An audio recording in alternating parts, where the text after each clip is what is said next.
Is former Price is Right host Bob Barker dead at age 94?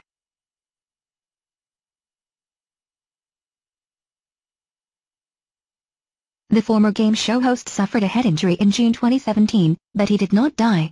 The Price is Right host Bob Barker died in July 2017, after falling and hitting his head at his home.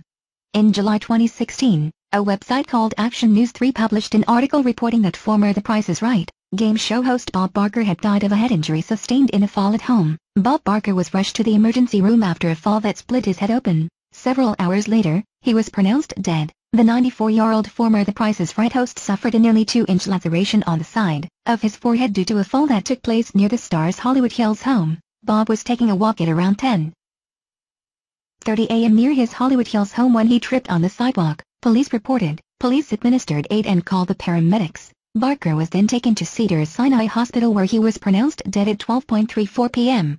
As is often the case with the celebrity death hoax form of fake news, one single, disreputable source reported what would have been major entertainment news covered by multiple national news outlets if it were true.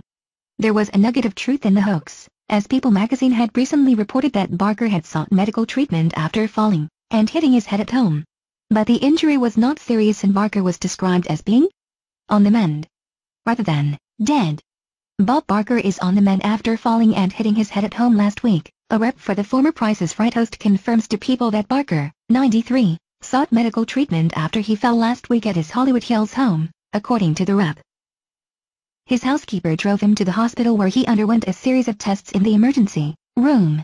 He was released a few hours later, after doctors determined he had not suffered any serious injuries. Nonetheless, the false report of Barker's death spread via social media sites such as Twitter,